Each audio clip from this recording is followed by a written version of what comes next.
Hi hello నమస్తే welcome to విజయ మా ఊరు ఆడియో బుక్స్ ఛానల్. నేను విజయలక్ష్మిని. ఫ్రెండ్స్, నవల స్రవంతిలో శ్రీమతి అత్తలూరి విజయలక్ష్మి గారి ఏ పుట్టలో ఏమున్నదో నవల ఆడియోగా వినిపిస్తున్నాను కదా. మరి ఈరోజు ఏ పుట్టలో ఏమున్నదో నవల ఆడియో 6వ భాగం వినిపించబోతున్నాను. మరి ఆలస్యం చేయకుండా కథలోకి వెళ్ళిపోదాం పదండి. ఉమాదేవిని అరెస్ట్ చేశాక ఆ కాలనీ వార్తల్లోకి ఎక్కి సంచలనం సృష్టించింది. తరచూ పోలీసులు వచ్చి చుట్టుపక్కల ఉంటున్న ఇళ్ల వాళ్ళందరినీ ఆవిడ గురించి వాకబు చేస్తున్నారు. ఈ పరంపరలోనే జానకి గురించి ఆ నోట ఈ నోట ఆ కాలనీ అంతా తెలిసిపోయింది. జానకి తిరిగి వచ్చిందని కేసు విత్డ్రా చేసుకున్నారు భాస్కర్. కానీ వివరాలు చెప్పలేదు పోలీసులకి. ఒకరోజు పోలీసులు ఇంటికి వచ్చారు. అప్పటికి భాస్కర్ ఇంకా ఆఫీస్కి వెళ్ళలేదు. లీలమ్మ, ఆదినారాయణ కూడా ఉన్నారు. జానకి పూర్తిగా స్థిమిత పడకపోవడంతో లీలమ్మే ఇంట్లో మొత్తం చూసుకుంటోంది. పిల్లలకి క్యారేజీ ఇచ్చి కాలేజీకి పంపించి పూజ చేసుకుంటోంది ఆవిడ. ఆదినారాయణ వార్తాపత్రిక చదువుకుంటున్నాడు. భాస్కర్ టీవీ చూస్తున్నాడు. జానకి స్నానానికి వెళ్ళింది. వాకిట్లో పోలీస్ వ్యాన్ ఆగింది. భాస్కర్ గమనించలేదు. కానీ ఆదినారాయణ శబ్దానికి పేపర్లో నుంచి తలెత్తి చూశాడు. పోలీస్ వ్యాన్ ఆగడం, గేట్ తీసుకుని ఇన్స్పెక్టర్ ఆయన వెనకాల ఒక కానిస్టేబుల్ లోపలికి రావడం చూసి, భాస్కర్, పోలీసులు అన్నాడు కొంచెం కంగారుగా. భాస్కర్ గబుక్కున టీవీ ఆఫ్ చేసి లేచి నిలబడ్డాడు. ఇన్స్పెక్టర్ గుమ్మం దగ్గర నుంచి, హలో సార్, లోపలికి రావచ్చా అన్నాడు. రండి రండి, చేయి చాచి షేక్ హ్యాండ్ ఇస్తూ ఆహ్వానించాడు భాస్కర్. ఇన్స్పెక్టర్తో పాటు కానిస్టేబుల్ కూడా లోపలికి వచ్చాడు. భాస్కర్ సోఫా చూపించి తను కూర్చున్నాడు. కానిస్టేబుల్ నిలబడి ఉన్నాడు. ఇన్స్పెక్టర్ కూర్చున్నాడు. చెప్పండి, మర్యాదగా అన్నాడు భాస్కర్. ఎలా ఉన్నారు మీ మిస్సెస్ అడిగాడు ఇన్స్పెక్టర్. బాగానే ఉందండి, మీరు చాలా కోఆపరేట్ చేశారు, థ్యాంక్స్ అన్నాడు భాస్కర్. ఆవిడ ఎక్కడికి వెళ్ళారో చెప్పారా? భాస్కర్ మాట్లాడలేదు. సారీ సార్, మీకు ఇబ్బంది కలగచేస్తున్నాను. మీ బాధ నేను అర్థం చేసుకోగలను.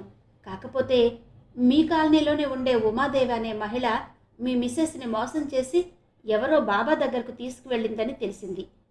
మీకు తెలిసే ఉండొచ్చు, ఆవిడ్ని అరెస్ట్ చేశాం. అవును, విన్నాను తలూపాడు భాస్కర్. ఆవిడ విషయంలో కొన్ని వివరాలు కావాలి. మీ మిస్సెస్ని అడిగి తెలుసుకోవాలనుకుంటున్నాను.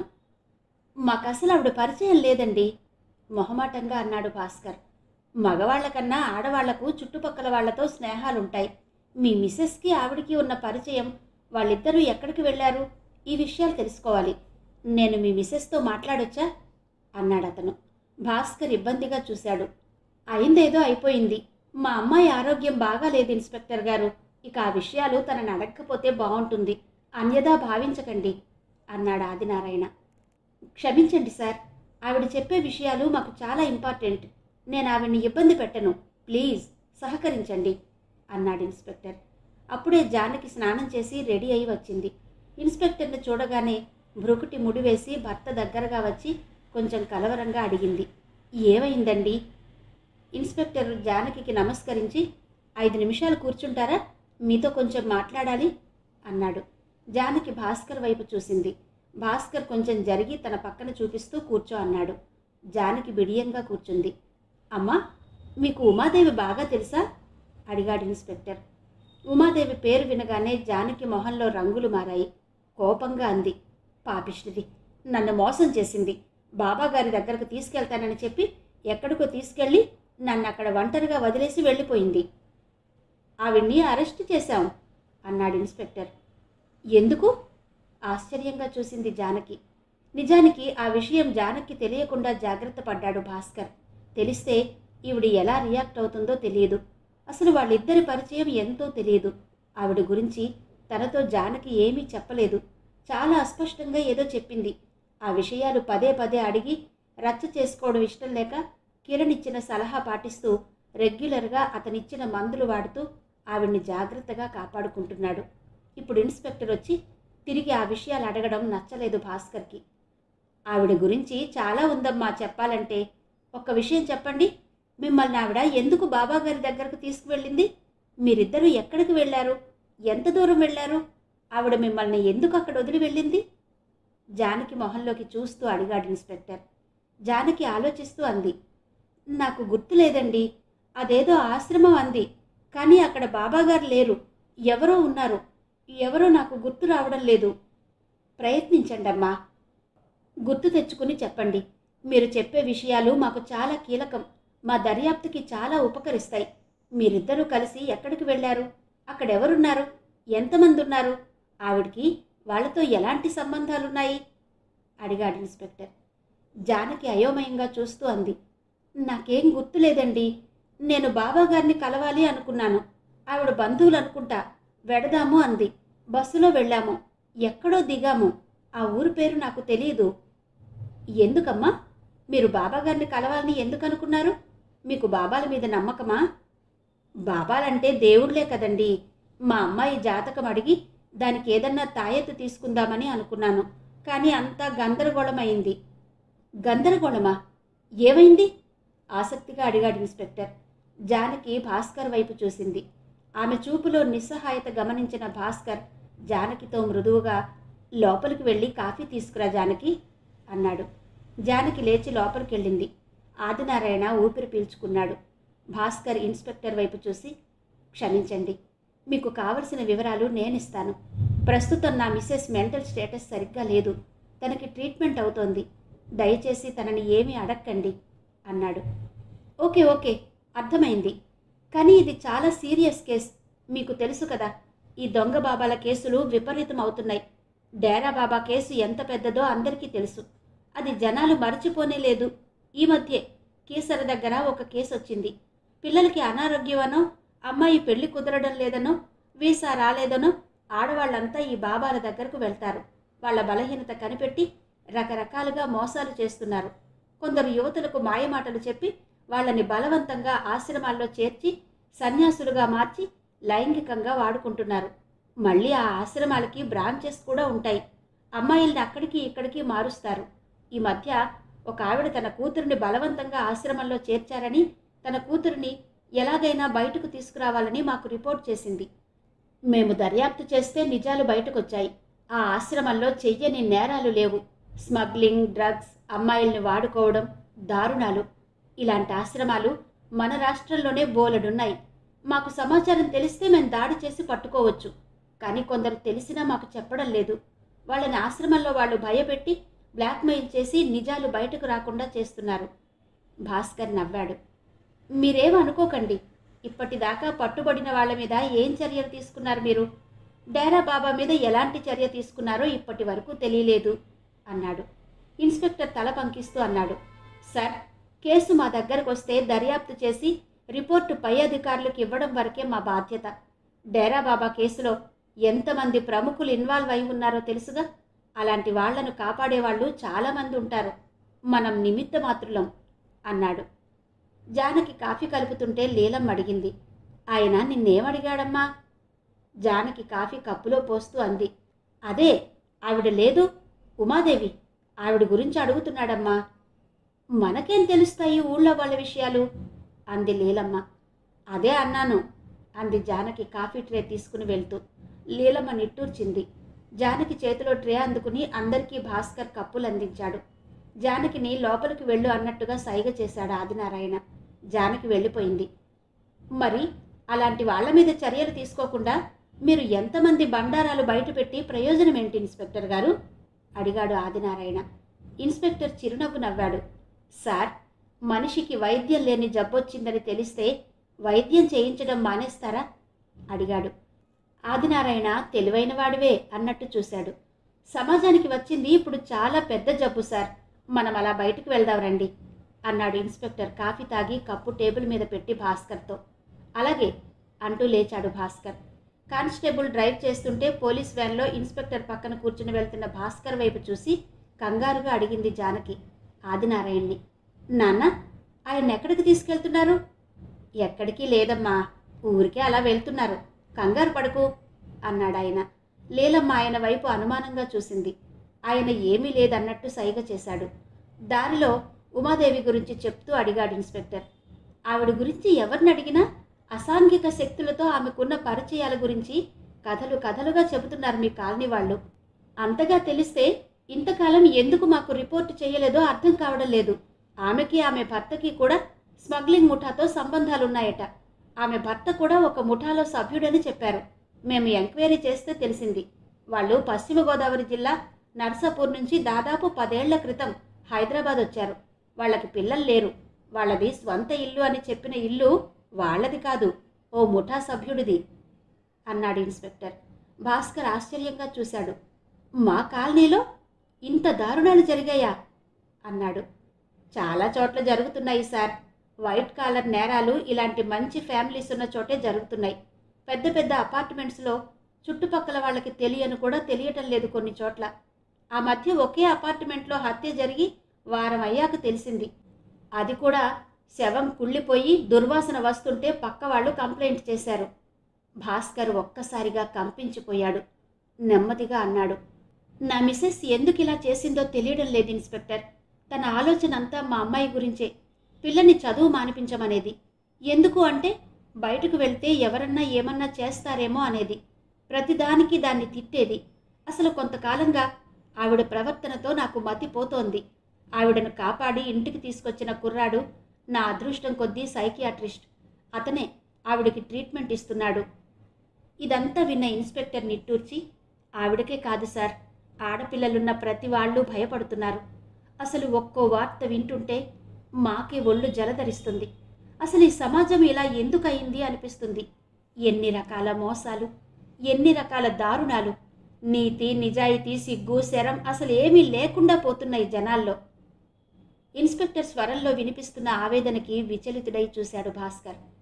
సరే, మీరు సమయం చూసి ఆవిడ్ని వివరంగా ఏం జరిగిందో అడిగి తెలుసుకోండి. ఆవిడ స్టేట్మెంట్ మాకు చాలా కీలకం. ఎందుకంటే ఆవిడ ఒక్కరే ఉమాదేవితో డైరెక్ట్గా ఇలాంటి అనుభవం పొందింది. మీ కాలనీలో ఎవ్వరూ ఆవిడ్ని నమ్మేవారు కాదు అని చెప్పారు. అలాగా, ఇదంతా మా కర్మ బాధగా అన్నాడు భాస్కర్. పోలీస్ స్టేషన్ దగ్గర పడుతుంటే భాస్కర్ అడిగాడు, నేను స్టేషన్కి రావాలా సార్? లేదు, అవసరం లేదు. సారీ, ఏదో మాట్లాడుతూ ఇక్కడి దాకా తీసుకొచ్చాను. మిమ్మల్ని ఆఫీస్ దగ్గర డ్రాప్ చేస్తాడు మా కానిస్టేబుల్. నేను ఇక్కడ దిగిపోతాను అన్నాడు ఇన్స్పెక్టర్. వద్దండి, పోలీస్ వ్యాన్లో వస్తే మా వాళ్ళంతా కంగారు పడతారు. నేను ఆటోలో వెళ్ళిపోతాను అంటూ భాస్కర్ దిగి సెలవు తీసుకున్నాడు. రాత్రి సమయం సుమారు 11 అయి ఉంటుంది. జూబ్లీహిల్స్ రోడ్ నెంబర్ 12 నిర్మానుష్యంగా ఉంది. 1-2 కార్లు వెళ్తున్నాయి. బాగా ధనవంతుల ఇల్లు. ముందు అందమైన లాన్, విశాలమైన భవనాలు ఎంతో అందంగా ఉన్నాయి. అదొక 3 అంతస్తుల భవనం. BMW కారు వచ్చి గేటు ముందు ఆగింది. వాచ్మెన్ గేటు తీశాడు. కారు నెమ్మదిగా లోపలికి వెళ్ళి పోర్టికో సమీపించింది. 2వ అంతస్తులో ఒక గది కిటికీలో నుంచి లైటు వెలిగింది. కారు పోర్టికోలో పార్క్ చేసిన వ్యక్తి ప్రధాన ద్వారం వైపు నుంచి కాకుండా వెనక్కి నడిచాడు. కొన్ని నిమిషాల తర్వాత 2వ అంతస్తులో లైట్ ఆర్పేసినట్టు చీకటి అలముకుంది. వాచ్మెన్ అదేమీ పట్టించుకోకుండా తన గదిలోకి వెళ్ళిపోయి స్టూల్ మీద కూర్చుని తిరిగి కునికిపాట్లు పడసాగాడు. లైట్ వెలిగి ఆరిన గదిలో 2 వ్యక్తుల మధ్య సంభాషణ జరుగుతోంది. ఆ ఇద్దరిలో ఒకరు స్త్రీ, మరొకరు అంతకు ముందే కారు పార్క్ చేసి వెళ్ళిన వ్యక్తి. ఎందుకు ఆలస్యమైంది? ప్రతిరోజు అడుగుతావే. ఏ రోజు కూడా నువ్వు సమాధానం చెప్పలేదు, అందుకే అడుగుతున్నాను. ఇవాళన్నా చెప్పు, ఎక్కడికి వెళ్ళి వస్తున్నావు?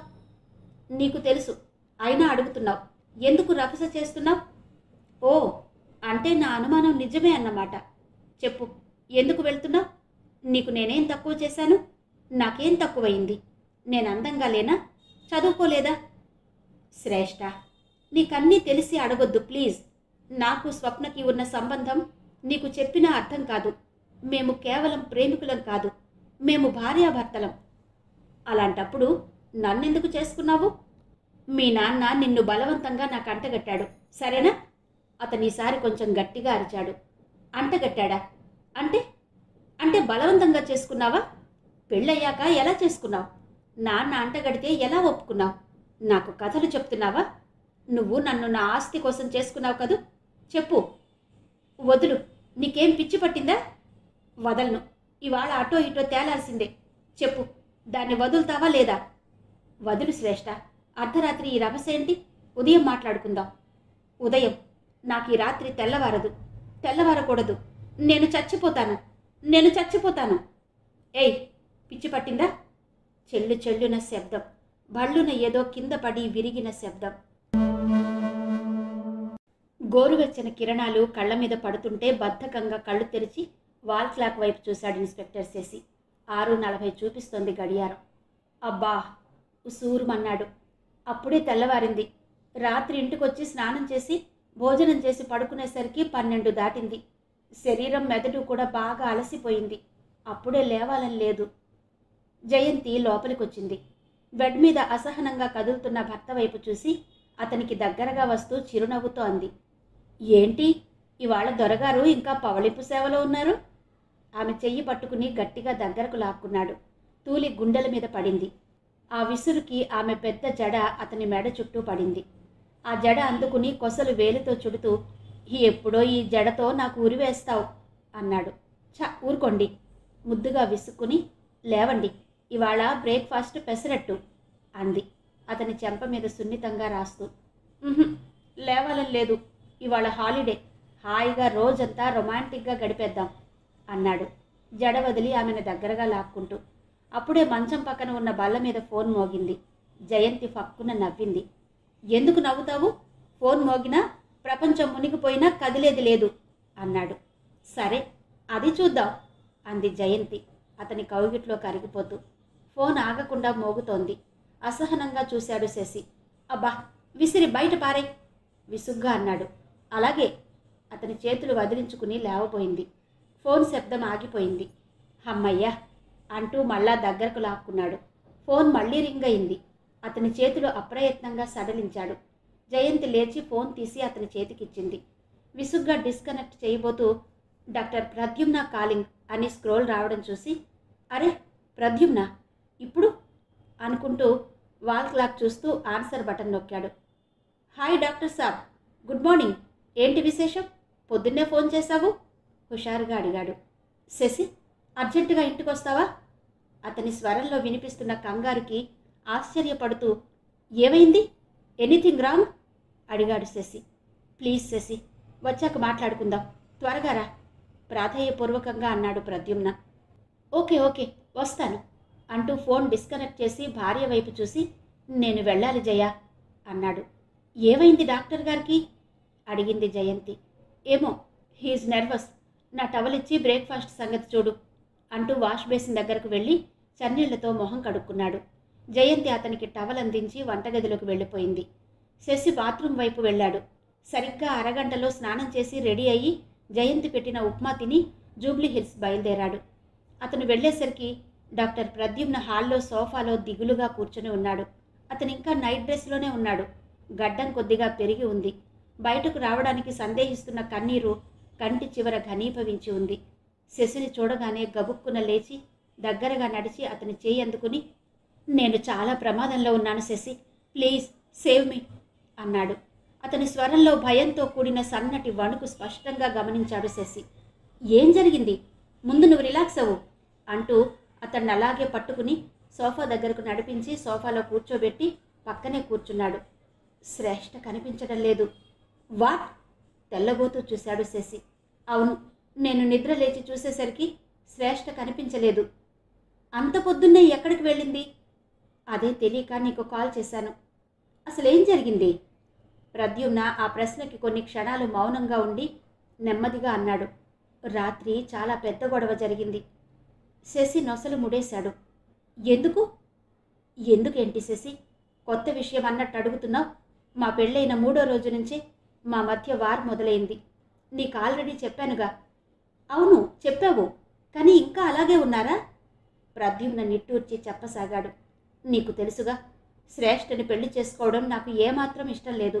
కేవలం మావయ్య బలవంతం మీద చేసుకున్నాను. చిన్నప్పటి నుండి ఆయన అత్తయ్య నన్ను ఎంతో ప్రేమగా పెంచారు. ఇంతటి వాడిని చేశారు. వాళ్ళు నాకు చేసిన సహాయానికి కృతజ్ఞతతో చేసుకున్నాను. నాకు మొదటి నుంచి శ్రేష్ఠ స్వభావం నచ్చదు. She is egoist. వాళ్ళ నాన్నగారినే కేర్ చేయదు, నన్ను మాత్రం కేర్ చేస్తుందని ఎలా అనుకుంటాను? కానీ ఆయన నన్ను బతిమాలారు. తన స్వభావం తెలిసే నిన్ను ప్రాధేయపడుతున్నాను ప్రద్యు, నా కోసం ఒప్పుకో అని నా చేతులు పట్టుకుని బతిమాలారు. వాళ్ళ అమ్మగారు కూడా దానికి ఆవేశం తప్ప ఆలోచన లేదు. తను అనుకున్నదే జరగాలి, ఎవరు చెప్పినా వినదు. ఇలాంటి స్వభావంతో ఎవరు మాత్రం సర్దుకుపోగలరు? నువ్వంటే మొదటి నుంచి దాన్ని చూస్తున్నావు, తన సంగతి నీకు తెలుసు, పైగా వివేకవంతుడివి అంటూ కన్నీళ్లు పెట్టుకోవడంతో కాదనలేకపోయాను. నా నిస్సహాయత, నా జీవితాన్ని అటు పల్లవి జీవితాన్ని నాశనం చేసింది.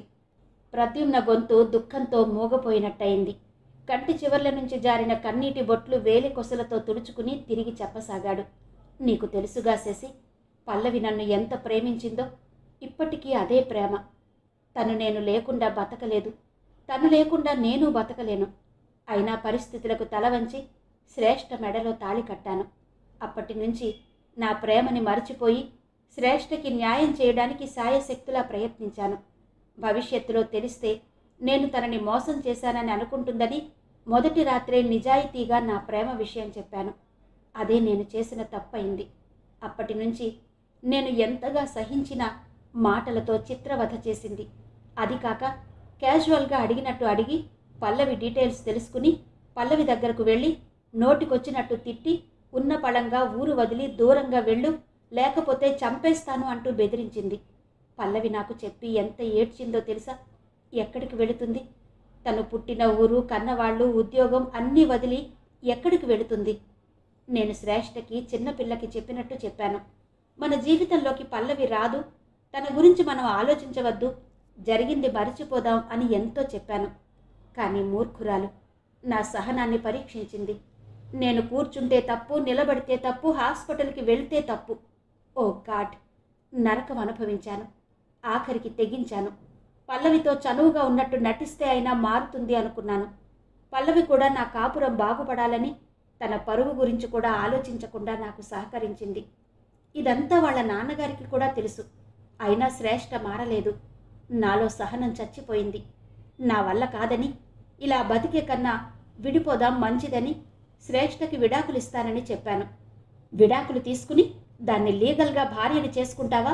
చచ్చినా విడాకులకు ఒప్పుకోను అంది. అప్పటి నుండి ప్రతిరోజు ప్రతి క్షణం నాకు జీవితం నరకమైంది.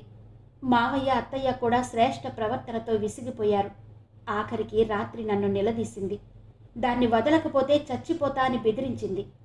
ఎంతగానో చెప్పాను అదంతా నటన అని, తనని మార్చుకోవడానికి అలా చేశానని, పల్లవి మంచిదని, పెళ్లి కావలసిన పిల్ల తన జీవితం నాశనం చెయ్యొద్దని బ్రతిమాలాను.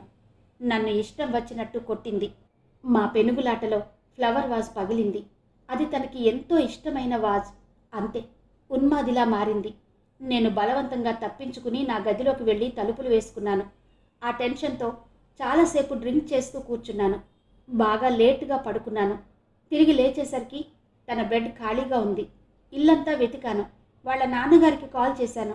నీకు చేశాను. అయోమయంగా ఉంది శశి. భయంతో నా మెదడు నరాలు తెగిపోతాయేమో అనిపిస్తోంది. 2 చేతులతో తల పట్టుకున్నాడు ప్రద్యుమ్న. అంతా విన్న శశి దీర్ఘంగా శ్వాస విడిచి ఓదార్పుగా అన్నాడు, టెన్షన్ పడకు, నేను చూస్తాను. ఎక్కడికి వెళ్తుంది? ఏ ఫ్రెండ్ ఇంటికో వెళ్ళి ఉంటుంది నిన్ను బెదిరించడానికి. లెటర్ ఏదన్నా రాసిపెట్టి వెళ్ళిందా? ఏమో, నేను చూడలేదు అమాయకంగా అన్నాడు ప్రద్యుమ్న. శశికి జాలేసింది. పద, తన రూమ్కి వెడదాం అన్నాడు. ఇద్దరూ కలిసి మొదటి అంతస్తులో ఉన్న శ్రేష్ఠ రూమ్కి వెళ్లారు. విశాలంగా ఉంది బెడ్రూమ్. రాత్రి పెనుగులాటలో విరిగిన ఫ్లవర్ వాజ్ తీసి క్లీన్ చేసినట్టుంది పనమ్మాయి. క్వీన్ బెడ్, అందమైన బెడ్షీట్, మెత్తటి 4 పిల్లోస్, కిటికీలకి పల్చటి తెరలు, ఓ పక్క నగిషీలు చెక్కిన రోజ్వుడ్ సోఫా సెట్, ఓ మూల రోజ్వుడ్ బల్ల మీద పాలరాతి కృష్ణ విగ్రహం, దానిమీద నక్షత్రాలు జరీ వర్క్ చేసిన లేత పసుపు రంగు వస్త్రం, గోడకి ఖరీదైన పెయింటింగ్. ఆధునికంగా కళాత్మకంగా ఉంది. మంచి అభిరుచి అన్నాడు శశి. అభిరుచి మంచిదే, బుద్ధే విరక్తిగా అన్నాడు ప్రద్యుమ్న. అతని భుజం మీద తట్టాడు శశి. నీ రూమ్ ఎక్కడా అడిగాడు. క్రింద. ఎందుకలా? ఎందుకేముంది? పల్లవితో నాకేం సంబంధం లేదు, ఇక ఉండదు అని చెప్పినా వినకుండా అదే విషయం ప్రతి క్షణం తీసుకొచ్చి దాన్ని నువ్వు పూర్తిగా వదిలేశావని ప్రూఫ్ తీసుకురా అని నన్ను దగ్గరికి రానివ్వలేదు. అప్పుడే నా పడక గెస్ట్ రూమ్కి మార్చుకున్నా. అప్పటి నుంచి అక్కడే అన్నాడు ప్రద్యుమ్న. సానుభూతిగా చూశాడు శశి. ప్రద్యుమ్న శ్రేష్ఠ తండ్రి వాసుదేవరావు గారి చెల్లెలి కొడుకు. ఆయన చెల్లెలి భర్త ఆమెను చిత్రహింసలు పెట్టేవాడు. ఆమె కొడుక్కి 2 ఏళ్లు వచ్చినప్పుడు ఆ బాధలు పడలేక నిద్రమాత్రలు మింగి చనిపోగా వాసుదేవరావు ఆమె భర్తని అరెస్టు చేయించి ప్రద్యుమ్నని తనతో తీసుకుని వచ్చి అతన్ని చదివించి డాక్టర్ని చేశాడు. ఆ హక్కుతోటే ప్రద్యుమ్నకి చిన్నప్పటి నుంచి మొండిగా పెంకిగా తయారైన శ్రేష్ఠని అతనికే ఇచ్చి పెళ్లి చేశాడాయన. ప్రద్యుమ్న శశి బీఎస్సీలో క్లాస్మేట్స్. ఇద్దరికీ స్వల్పకాలంలోనే మంచి స్నేహం కుదిరింది. ప్రద్యుమ్న నెమ్మదస్తుడు, తెలివైనవాడు. ఆ తెలివితేటలతోటే ఎంబీబీఎస్లో ఫ్రీ సీట్ తెచ్చుకున్నాడు. శశికి చిన్నప్పటి నుంచి పోలీస్ అవ్వాలని కోరిక. దానికి తగ్గట్టే కృషి చేసి మొదటిసారికే పరీక్షల్లో నెగ్గి ఇన్స్పెక్టర్గా తన ప్రస్థానం ప్రారంభించడం కాక ఆ వృత్తిలో చేరిన కొద్ది కాలానికే నిజాయితీపరుడు, ఆదర్శాలన్నవాడు, నేరస్తులను పట్టుకోవడంలో నేర్పరి అని పేరు తెచ్చుకున్నాడు. ప్రస్తుతం అతను సివిల్స్కి ప్రిపేర్ అవుతున్నాడు. వృత్తులు వేరైనా ఇద్దరూ విడిపోలేదు. తరచుగా కాకపోయినా అప్పుడప్పుడు కలుస్తూ ఉంటారు. ప్రద్యుమ్న పెళ్ళప్పుడు శశి ట్రైనింగ్లో ఉండడంతో పెళ్లికి వెళ్ళలేకపోయాడు. శశి పెళ్లికి ప్రద్యుమ్న వెళ్ళాడు, కానీ శ్రేష్ఠ వెళ్ళలేదు. ఇద్దరూ జీవితాల్లో స్థిరపడి కూడా 2 ఏళ్లవుతోంది. శశిది అన్యోన్య దాంపత్యం.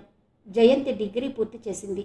మంచి కుటుంబానికి చెందిన అమ్మాయి, సంప్రదాయాలను గౌరవించే సంస్కారవంతురాలు. భర్త అంటే ప్రాణం. శశికి బాధగా అనిపించింది. ప్రద్యుమ్న వైవాహిక జీవితం అంత సుఖంగా లేదని చూచాయిగా తెలిసినా మరీ ఇంత దారుణంగా ఉందని అతను ఊహించలేదు. ప్రద్యుమ్న నోటి నుంచి ఇప్పుడు ఆ విషయాలు వింటుంటే ఉత్తముడైన అతనికి ఇలాంటి అమ్మాయిని ఎందుకు భార్యగా చేశాడో భగవంతుడు అనిపించింది. శశి, పోలీస్ రిపోర్ట్ ఇస్తే పరువు పోతుందని ఆలోచిస్తున్నా. నాకేం తోచకుండా ఉంది అన్నాడు ప్రద్యుమ్న. వదొద్దు, నువ్వేం రిపోర్ట్ చేయకు. ముందు నిన్ను వేసేస్తారు. తప్పు ఎవరిదైనా స్త్రీలకే లా అనుకూలంగా ఉంది. భర్తనే నేరస్తుడిగా అనుమానిస్తుంది. మంచి పని చేశావు నాకు ఫోన్ చేసి.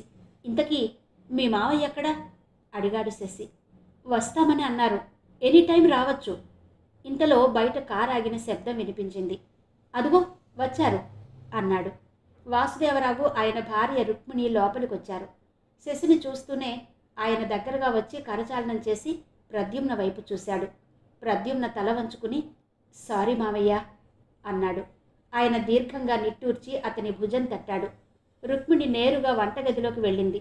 అక్కడ వంటావిడ రవణమ్మ, పనమ్మాయి దుర్గా ఉన్నారు. ఆవిడని చూడగానే ఇద్దరూ భయంగా చేస్తున్న పని ఆపి నమస్కరించారు. ఆవిడ వాళ్ళని సూటిగా చూస్తూ ఏం చేస్తున్నారు అని అడిగింది. బాబుగారికి ఆమ్లెట్ వేయడానికి ఉల్లిపాయ తరిగానమ్మా అంది దుర్గా. ఆవిడ అక్కడి నుంచి పైకి కూతురు గదిలోకి వెళ్ళింది. గదంతా కలియ తిరిగి టీపాయ్ మీద ఫ్లవర్ వాజ్ లేకపోవడం గమనించింది. ఎందుకో ఆ గదిలో ఆవిడకి ఏదో అపశృతి కనిపించింది. అపారమైన అనుభవంతో అక్కడ పెద్ద గొడవ జరిగిందని పసిగట్టింది. అక్కడి నుంచి కిందకొచ్చింది. అప్పటికే వాసుదేవరావుకి ప్రద్యుమ్నకి భయం లేదని నిశ్చింతగా ఉండమని చెప్పి శశి వెళ్ళిపోయాడు. ఆవిడ ప్రద్యుమ్న దగ్గరకు వెళ్ళి సూటిగా అతని మొహంలోకి చూస్తూ రాత్రి గొడవ పడ్డారా అడిగింది. అతను మౌనంగా ఉండిపోయాడు. నిన్ను అనాథగా వదిలేయకుండా ఇంటికి తీసుకొచ్చి ప్రయోజకుణ్ణి చేసి కూతుర్నిచ్చినందుకు మాకు మంచి ఉపకారం చేశావయ్యా అంది నిష్ఠూరంగా. అత్తయ్య ఆవిడ చెయ్యి అడ్డుపెట్టి మాట్లాడొద్దన్నట్టు సైగ చేసింది. భర్త వైపు తిరిగి మనం ఇక్కడెందుకు, వెళ్ళిపోదాం పదండి. కన్నాం, పెంచాం, ఇతనికి కట్టబెట్టాం. దాని రాతని కనలేదు కదా, పదండి అంటూనే 2 చేతుల్లో మొహం దాచుకుని వెక్కి వెక్కి ఏడుస్తూ సోఫాలో కూలబడింది. వాసుదేవరావు ఆమె భుజం చుట్టూ చెయ్యి వేసి దగ్గరకు తీసుకుని ఓదారుస్తూ ఊరుకో రుక్మిణి, వాడి తప్పే ఉంది. నీకు తెలుసు, నాకు తెలుసు మనమ్మాయి మూర్ఖత్వం. వాడినెందుకు నిందిస్తావు? వాడికి చేతనైనంత వరకు మార్చుకోవడానికి ప్రయత్నం చేశాడు. అది మన కళ్ళతో మనం చూశాం. నీ దుఃఖంలో విచక్షణ కోల్పోకు. ఇప్పుడు మనం వెళ్ళిపోతే ఒక్కడు ఎలా ఉండగలడు? శ్రేష్ఠ ఎక్కడికి వెళ్ళదు, వచ్చేస్తుంది. ఏదో ఆవేశంలో ఏదన్నా ఊరు వెళ్ళి ఉంటుంది. ఒంటరిగా వెళ్ళలేని పిల్ల కాదుగా అన్నాడు. ఆవిడ కళ్ళు తుడుచుకుని అసలు దాని సంగతి తెలిసి ఎందుకంత గొడవ పడ్డావు? తెగేదాకా లాగొద్దన్న తెలివి నీకు లేదా అంది కోపంగా. నేను చాలాసేపు నచ్చ చెప్పానత్తయ్య, ఉన్మాదిలా ప్రవర్తించింది నిస్సహాయంగా అన్నాడు ప్రద్యుమ్న. నిజం చెప్పు, నా కూతురి అమాయకత్వంతో ఆడుకున్నావు కదూ? ఆ పల్లవితో నీకేం సంబంధం లేకపోతే దానికి నువ్వంటే ఎందుకంత ఇష్టం? పెళ్లి కాని పిల్ల నీతో చనువుగా ఎందుకుంది? ఆవిడలా నిలదీస్తుంటే ప్రద్యుమ్న నిశ్చేష్టుడై చూశాడు. వాసుదేవరావు భార్య వాలకం చూసి పరిస్థితి విషమిస్తోందని గ్రహించి ఆవిడ్ని బలవంతంగా తీసుకుని లోపలికి వెళ్ళాడు. ప్రద్యుమ్న స్థాణువులా నిలబడిపోయాడు. జానకి నెమ్మదిగా కోలుకుంటోంది. కిరణ్ మధ్య మధ్య వచ్చి ఆవిడ కండిషన్ పరీక్షిస్తున్నాడు. ఇప్పుడు మందుల డోస్ కూడా తగ్గించాడు. నెమ్మదిగా ఆడపిల్లలకి చదువు ఎంత అవసరమో వాళ్ళు ఎవరి కాళ్ళ మీద వాళ్ళు నిలబడాల్సిన ఆవశ్యకత, ఆడపిల్లలు ఎలా వాళ్ళని వాళ్ళు రక్షించుకోవాలి, ఇటువంటి విషయాల్లో ఆవిడకి కౌన్సిలింగ్ ఇవ్వసాగాడు. చరితను దగ్గర కూర్చోబెట్టి తనని ఎవరన్నా టీచ్ చేసినా, తనపైన దాడి చేసినా ఆమె ఏం చేస్తుందో ఆమె చేతే చెప్పించాడు. చరిత కూడా ధైర్యంగా దృఢంగా చెప్పింది తల్లికి, నా గురించి నువ్వు అస్సలు భయపడొద్దమ్మా. నాకు తెలుసు, ఎవరన్నా నా జోలికొస్తే ఏం చెయ్యాలో నాకు బాగా తెలుసు. నా దగ్గర షీటీం ఫోన్ నెంబర్ ఉంది. అంతేకాదు, నేను నా ఫ్రెండ్స్ కలిసి వాడు ఎంత చెడ్డవాడైనా చితక్కొట్టేస్తాం అంది. ఆవిడ కళ్ళ నీళ్లు పెట్టుకుని, నువ్వు ఆడపిల్లవే అంది. ముందు నువ్వు ఆ ఫీలింగ్ వదిలేయి. ఆడపిల్ల తలుచుకుంటే మగాళ్ల కన్నా ధైర్యంగా ఎదుర్కోగలదు ఆపద వస్తే అంది. భాస్కర్ కూతురిలో కొత్త కోణం చూస్తూ ఆమె మాటలు ముగ్ధుడై విన్నాడు. జానకితో అన్నాడు, జానకి, కాలం మారిపోయింది. ఆడపిల్లలు ఇప్పుడు మిస్సైల్స్ లాగా దూసుకుపోతున్నారు. వాళ్ల పురోగతి ఎవరూ ఆపలేరు. ఎన్ని అపాయాలు వస్తాయో అన్ని ఉపాయాలుంటాయి. కాలం ఎవరి కోసమో ఆగిపోదు. అనవసరమైన భయాలతో నీ ఆరోగ్యం పాడు చేసుకుంటున్నావు. చూడు, ఇంట్లో అందరికీ కూడా మనశ్శాంతి పోయింది. పిల్లలిద్దరూ ఏ క్షణంలో ఏం చేస్తావో అన్నట్టు బిక్కు బిక్కుమంటూ ఉంటున్నారు. చూడు, కిరణ్ని చూడు, ఎంత మంచి కుర్రాడో. అసలు నువ్వు ఎవరివని నిన్ను తీసుకొచ్చి నాకు అప్పగించి నీకు ఉచితంగా వైద్యం చేస్తున్నాడు? ఎక్కడో నిజామాబాద్ నుంచి ఇలా 10 రోజులకోసారి వచ్చి నిన్ను చూసే అవసరం అతనికేముంది? చెడు మంచి అనేవి ఆడామగ అందరిలోనూ ఉంటాయి. అందరినీ చెడ్డవాళ్లగా జమ కట్టకూడదు. ఆడదేగా ఆ ఉమాదేవి, నిన్ను మోసం చేయలేదు. మెత్తమెత్తగా మందలించాడు. అమ్మా, మీకు ఏ వార్త అయితే ఎక్కువ భయాన్ని ఆందోళనని కలగచేస్తుందో ఆ వార్త పదే పదే చూడండి. ఒక్కసారి చూసి వదలకండి. ఆ వార్త విషయంలో పోలీసులు చేస్తున్న దర్యాప్తు కూడా తెలుసుకోండి. నేరస్తుల్ని ఎలా పట్టుకున్నారో తెలుసుకోండి. వాళ్ళకి శిక్ష పడిందా లేదా, ఎలాంటి శిక్ష పడింది, ఇటువంటి విషయాలు మీ వారిని అడిగి వారితో తరచూ చర్చించండి. నెమ్మదిగా మీకు అవగాహన వస్తుంది. మీలో మీకు తెలియకుండానే భయం పోతుంది. మీరే కొన్ని పరిష్కారాలు కూడా సూచించగలుగుతారు. మృదువుగా చెప్తున్న కిరణ్ వైపు ఆప్యాయంగా చూసింది జానకి. శశి, ప్రద్యుమ్న ఒక రెస్టారెంట్లో కూర్చున్నారు. గడ్డం పెరిగి జబ్బు పడిన వాడిలా ఉన్న ప్రద్యుమ్న వైపు చూసి నిట్టూర్చాడు శశి. ఆ రోజుకి శ్రేష్ఠ వెళ్ళిపోయి వారం రోజులైంది. ఈ విషయం బయటకు పొక్కకుండా అతి జాగ్రత్తగా కేసు డీల్ చేస్తున్నాడు శశి. ఏమాత్రం బయటకు వచ్చినా మీడియా చిలవలు పలవలు చేసి కుటుంబ సభ్యులను నిద్రపోనీయకుండా చేస్తుంది. ప్రతిరోజు ప్రతి క్షణం, సార్, శ్రేష్ఠ గారి కేసు ఏమైంది? ప్రద్యుమ్న గారే హత్య చేసి పారిపోయిందని కథ చెబుతున్నారట కదా. మీరిద్దరూ ఫ్రెండ్స్ అట కదా. అందుకే ఆయనని మీరు సేవ్ చేయడానికి కేసు క్లోజ్ చేస్తున్నారట కదా. ఇలాంటి ప్రశ్నలతో ఉక్కిరి బిక్కిరి చేస్తారు తనని. ఇటీవలి కాలంలో దాదాపు ఇలాంటి కేసులు ఎన్నో. ప్రతి పోలీస్ స్టేషన్ పరిధిలో వివాహేతర సంబంధాల కేసులు, సంసారాలు విచ్ఛిన్నమైన కేసులు. తల తిరిగిపోతోంది ఒక్కో కేసు చదువుతుంటే. ఎందుకు ఇలా జరుగుతోంది? ఎంతో బలంగా, పవిత్రంగా, 100 ఏళ్ల పంటగా భాషించాల్సిన వైవాహిక జీవితాలు ఎందుకిలా అతి తక్కువ కాలంలోనే విచ్ఛిన్నమవుతున్నాయి? ఎవరిలో లోపం ఉంది? తెల్లారి లేస్తే ఇలాంటి కేసులు ఎన్నో. భార్య మీద అనుమానంతో భార్యని చంపేసే భర్తలు, అక్రమ సంబంధాలకు బానిసలై ప్రియుడితో కలిసి భర్తను చంపేసే భార్యలు, ఓ పక్క కలిసి ఉంటూనే వివాహేతర సంబంధాలు కొనసాగిస్తూ బద్ధ శత్రువుల్లా బతికేవాళ్ళు. ఎందుకిలా? సంసారాల్లో ఈ అలజడికి ఏంటి కారణం? చదువు విజ్ఞానాన్ని పెంచాలి. ఆ విజ్ఞానం సంస్కారాన్ని పెంచాలి. ఆ సంస్కారం విజ్ఞతని పెంచాలి. కానీ ఉన్నత చదువులు చదువుకున్న వాళ్ళు కూడా ఎందుకు వివేకాన్ని మర్చిపోయి కేవలం ఉద్వేగాలు, ఆవేశాలు, ఉద్రేకాలకు లోనవుతూ క్షణికోద్రేకంలో విచక్షణ రహితంగా ప్రవర్తిస్తూ జీవితాలను నాశనం చేసుకుంటున్నారు. తమవే కాదు, పిల్లల జీవితాలు కూడా నాశనం చేస్తున్నారు. లోపం ఎక్కడుంది? శశి? ప్రద్యుమ్న పిలుపుతో ఆలోచనల నుంచి తెప్పరిల్లి అతని వైపు చూశాడు శశి. అంతులేని బాధ ప్రతిఫలిస్తున్న కళ్ళతో చూస్తున్నాడు. మామగారు ప్రద్యుమ్నని నమ్మినా అత్తగారు మాత్రం నమ్మలేదు. నువ్వే నా కూతుర్ని ఏదో చేశావు అని ప్రతిక్షణం చిత్రవధ చేస్తోంది మాటలతో. శ్రేష్ఠ ఎక్కడికి వెళ్ళింది, ఎందుకు అలా చేసింది అనే బాధతో పాటు అత్తగారి మాటలు కూడా అతనికి నరకాన్ని చూపిస్తున్నాయి. ఏదో మొక్కుబడిగా క్లినిక్కు వెళ్ళి వస్తున్నాడు. ముఖ్యమైన కేసులుంటే పల్లవే చూసుకుంటోంది. శశి పరీక్షగా తన మొహంలోకి అలా చూస్తూ ఉండిపోతుంటే కలవరపడుతూ తల వంచుకుని టేబుల్ మీద వేలితో సున్నాలు చుడుతూ మౌనంగా ఉండిపోయాడు. చెప్పు ప్రద్యు, మృదువుగా అన్నాడు శశి. నాకు ఒక అనుమానం. చెప్పు. అది అది ఒక్కో అక్షరం కూడబలుక్కుంటూ అన్నాడు. శ్రేష్ఠకి ఒక ఫ్రెండ్ ఉన్నాడు. బహుశా అతని దగ్గరికి ఏమన్నా వెళ్ళి ఉంటుందంటావా? భృకుటి ముడుస్తూ అన్నాడు శశి. శ్రేష్ఠకి ఫ్రెండ్? You mean? తల అడ్డంగా ఆడిస్తూ అన్నాడు. మామూలు ఫ్రెండ్ అనే అనుకుంటున్నా, కానీ బాగా ఆత్మీయంగా చనువుగా ఉంటాడు. ఎక్కడుంటాడు తెలుసా? కృష్ణానగర్లో ఉంటాడనుకుంటా. Phone number? తెలీదు. నీకు పరిచయం లేదా? పరిచయం ఉంది, స్నేహం లేదు. ఒకసారి పరిచయం చేసింది, నా బెస్ట్ ఫ్రెండ్ అని. నువ్వెప్పుడూ మాట్లాడలేదా? లేదు, ఆ అవకాశం రాలేదు. ఇల్లు తెలుసా? ప్రద్యుమ్న తల వంచుకుని తెలుసన్నట్టు తల ఊపాడు. వెళ్దాం పద. బేరర్ బిల్ తేవడంతో క్యాష్ పెట్టేసి లేచాడు శశి.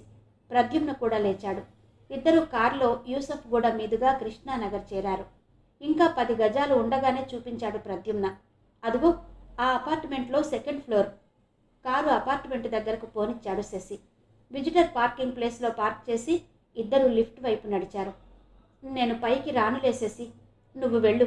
శ్రేష్ఠ ఉంటే నచ్చ చెప్పి తీసుకురా అన్నాడు ప్రద్యుమ్న. ఎందుకు రావు?